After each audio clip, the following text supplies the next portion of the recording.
దేవునికి స్తోత్రం. Praise the lord. ఈరోజు ప్రసంగి గ్రంథం గురించి నేర్చుకుందాం. ప్రాథమిక సమాచారం. పుస్తకం పేరు ప్రసంగి. రచయిత సొలొమోను. విభాగం పాత నిబంధన. వర్గం జ్ఞానం. రచనా కాలం క్రీస్తు పూర్వం 935. రాయబడిన స్థలం యెరూషలేము. ఎవరి కొరకు అంటే ఇశ్రాయేళ్ల కొరకు రాయబడింది. ఈ యొక్క ప్రసంగి గ్రంథం అనేది జ్ఞానం గురించిన సువర్తమానము. గణాంకములు. పాత నిబంధన యందు 21 అధ్యాయాలు, 21వ పుస్తకము. జ్ఞానం నందు 4వ పుస్తకము.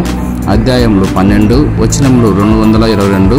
పెద్ద అధ్యాయం 7, 29 వచనాలు. చిన్న అధ్యాయం 11, 10 వచనాలు. 37 సార్లు శూన్యమనివి రాయబడింది. ముఖ్యమైన ప్రదేశంలో ఇశ్రాయేలు, గిబియోను, యెరూషలేము అను మూడు ముఖ్యమైన ప్రదేశాలు మన ప్రసంగి గ్రంథంలో రాయబడి ఉన్నాయి. గ్రంథ వివరణ.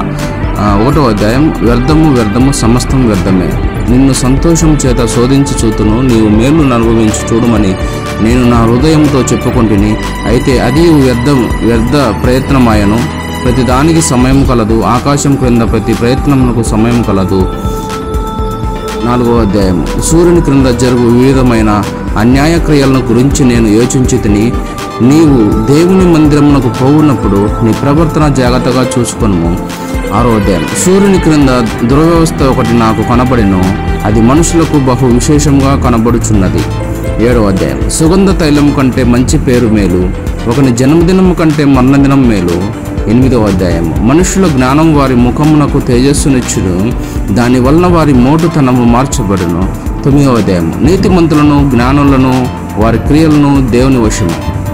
10వ అధ్యాయం. కొంచెం బుద్ధిహీనత త్రాసులో ఉంచిన యెడల జ్ఞానమును ఘనతను తేలగొట్టును. 11. నీ ఆహారమును నీళ్ల మీద వేయము, చాలా దినములైన తర్వాత అది నీకు కనబడును. 12.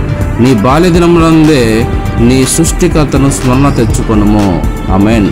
కాలక్రమము. సంసోను ఇశ్రాయేలు న్యాయమూర్తి అయ్యాడు 1075 BC. సౌలు ఇజ్రాయెల్ రాజు అవుతాడు 1050 BC. దావీదు ఇజ్రాయెల్ రాజు అవుతాడు 1010 BC. సొలొమోను ఇజ్రాయెల్ రాజులు అవుతాడు 970 BC.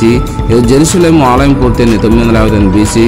ఇశ్రాయెల్ రాజ్యం వివరించబడింది 930 BC. ఈ కాలక్రమం అనేది చాలా ఇంపార్టెంట్.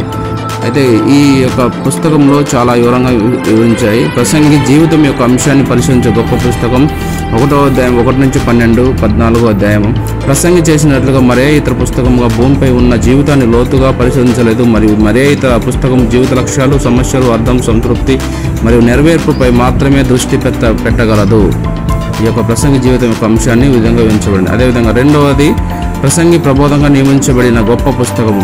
1వ అధ్యాయము 1, 2, 12, 8, 10.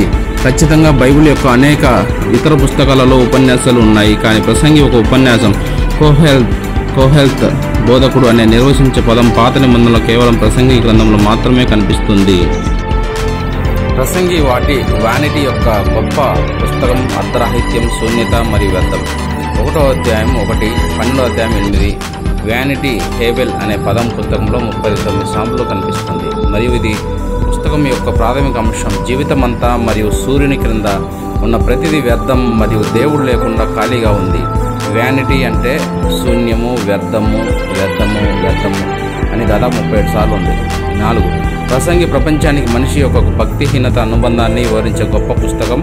11వ అధ్యాయం 12వ వచనం. 2వ అధ్యాయం 17వ వచనం. 1వ యోహాను 2:15-17లో సొలొమోను ప్రపంచంలో ఉన్నదంతా ప్రయత్నించాడు. అతను తన శరీరం ఊహించగల ప్రతి ఆనందంలో మునిగిపోయాడు. అతని కళ్ళు చూడగలిగిన ప్రతి ఆస్తిని పొందాడు మరియు అతని అహం కోరుకునే ప్రతి స్థానాన్ని సాధించాడు. కానీ ఏది కొనసాగలేదు, సంతృప్తి పొందలేదు. 5. ప్రసంగి దేవుని స్వరూపాధికారం యొక్క గొప్ప పుస్తకం. 3, 1 నుంచి 11 వరకు. దేవుడు మాత్రమే తనను విశ్వసించే వారి మేలు కోసం అన్ని పనులను ఎలా చేయగలనే దాని గురించి సొలొమోను మనకు చాలా బోధిస్తాడు. దేవుడు మాత్రమే మన జీవితాలను శాశ్వత సంతృప్తి మరియు నెరవేర్పును ఎలా తీసుకురాగలడు అనే దాని గురించి ఆలోచన చేసుకున్నాం. ప్రసంగి 6. ప్రసంగి సొలొమోను పశ్చాత్తాపం యొక్క గొప్ప పుస్తకం. 11, 9, 12, 1, 12, 13, 14. సొలొమోను ప్రసంగి రచయిత అని సందేహించే చాలామంది సొలొమోను తన పాపభరితమైన జీవనశైలి, దేవునికి అవిధేయత లేదా విగ్రహారాధన గురించి పశ్చాత్తాపడ్డాడని బైబిల్ ఎప్పుడూ ప్రస్తావించలేదని వాదించారు. సొలొమోను రచయితను అంగీకరించే వారు మాత్రమే ప్రసంగి అతని పశ్చాత్తాపానికి సంబంధించిన బైబిల్ రివార్డు అని అతని నిజాయితీగా అనుమతిస్తారు. ప్రసంగి 12:7. మన్నైనది వెనుకటి వలనే మరలా భూమికి చేరును, ఆత్మ దాని దయచేసిన దేవుని యొద్దకు మరలా పోవును. ప్రసంగి 12:8. సమస్తం వ్యర్థమని ప్రసంగి చెప్పుచున్నాడు. సమస్తం వ్యర్థము. Vanity of vanities saith the presence of all is vanity. ప్రసంగి 12:13. ఇదంతా విన్న తర్వాత తేలిన పదార్థం మీదే దేవుని యందు భయభక్తులు కలిగి ఉండి ఆయన కట్టడలను అనుసరించి నడుచుకున్నట్టే మానవ కోటి ఇదియే. Let us hear the conclusion of the whole matter. Fear God and keep His commandments, for this is the whole duty of man. Amen. దేవునికి మహిమ కలుగును గాక. దేవుని కృతజ్ఞతాస్తుతులు చెల్లించును గాక.